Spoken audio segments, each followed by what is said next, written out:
হরে কৃষ্ণ। প্রথমে মঙ্গলাচরণ। কং অজ্ঞানতিমিরন্ধস্য জ্ঞানাঞ্জলশলাকয়া চক্ষুরুন্মীলিतं येन তস্मै শ্রীগুরবে নমঃ। হরে কৃষ্ণ কৃষ্ণ কৃষ্ণ হরে হরে, হরে রাম রাম রাম হরে হরে। আমরা আস্তে আস্তে গীতার এক একটি শ্লোক বুঝতে চেষ্টা করব, কারণ গীতা এমন একটা গ্রন্থ আবশ্যিকভাবে সকলকে অধ্যয়ন করা উচিত, কারণ আমাদের জীবনে চলার পথে এই গীতা আমাদের পথ নির্দেশ করবে। প্রত্যেক পাখির একটা ওড়ার ক্ষমতা আছে। আমারও সীমিত ক্ষমতার মধ্যে আমি আপনাদের প্রভুপাদ লিখিত ইস্কন হতে প্রচারিত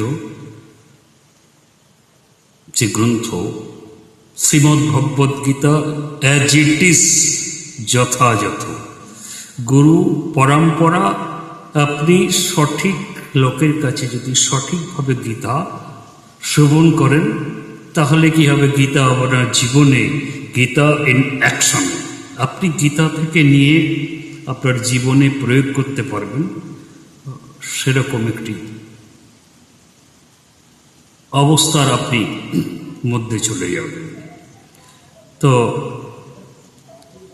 আমার সঙ্গে আপনারা গীতার অষ্টাদশ অধ্যায়ের প্রথম শ্লোক একদম শুরু থেকে যেটা আরম্ভ হচ্ছে, বলুন। ধর্মক্ষেত্রে কুরুক্ষেত্রে সমাবেতা যুযুৎসব মামকা পাণ্ডবৈশ্চ কিম কুর্বত সঞ্জয়। ধৃতরাষ্ট্র এটা বললেন। সমগ্র গীতায় 700 শ্লোক আছে। ভগবান কতটা কৌশলী দেখুন। প্রথমে তো উনি নিজে বলতে পারতেন, অর্জুনকে বলাতে পারতেন, সঞ্জয়কে বলাতে পারতেন। দুষ্টুকে উচ্চ আসন দিয়েছেন। ভগবদ গীতা শুরু করছেন এমন একজন অজ্ঞ লোকের মাধ্যমে, সেটা ওনার মহত্ব। সঞ্জয় ছিল ব্যাসদেবের শিষ্য, ওনার দিব্য চক্ষু প্রাপ্ত হয়েছিলেন। এখানে উনি কমেন্ট্রেটরের ভূমিকায় আছেন। অনেক দূরে কুরুক্ষেত্র যুদ্ধ হচ্ছে, তো সেখান থেকে শুনে শুনে দেখে দেখে আর কি, দিব্য চক্ষুতে দেখে অন্ধ ধৃতরাষ্ট্রকে বর্ণনা করছেন। তো ধৃতরাষ্ট্র জিজ্ঞাসা করছেন, যুদ্ধক্ষেত্রে, কুরুক্ষেত্র যুদ্ধক্ষেত্রে সমবেত হয়ে আমার সন্তানরা, আমার আর এই যে আমি, দুটো শব্দ আমাদের নাশের কারণ। আমার সন্তানরা এবং পাণ্ডুর পুত্ররা একত্রিত হয়ে কি করলো সঞ্জয়? এই যে আমিত্ব আমাদের কতটুকু ক্ষতি করছে তার পরম উদাহরণ হচ্ছে ধৃতরাষ্ট্র। ধৃতরাষ্ট্র শুধু চোখে অন্ধ ছিলেন না, তো মন এবং বুদ্ধিতেও অন্ধ ছিলেন। আর এই শতপুত্র দুরাচারী কেন হলো? ধৃতরাষ্ট্র অন্ধ ছিলেন, তাকে দেখে মা গান্ধারীও অন্ধ। মানে ছেলেদের গাইড করার না বাবা ছিল না মা ছিল, অবারিত দ্বার।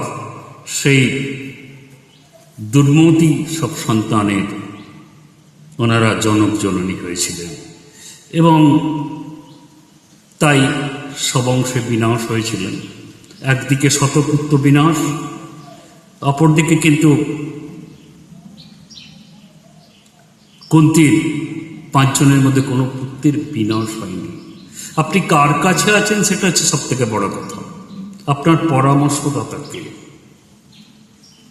আইদার শকুনি আর ভগবান শ্রীকৃষ্ণ। শকুনি চেয়েছিল মনে মনে যে কৌরব বংশটা আমি ধ্বংস করব, আর ভগবান কৃষ্ণ উনি যুদ্ধ করেননি, যুদ্ধ না করেও যুদ্ধ করার থেকে বেশি করেছিলেন আমি অর্জুন ছাড়া হয়ে যাব না, অর্জুনের ড্রাইভারই করব।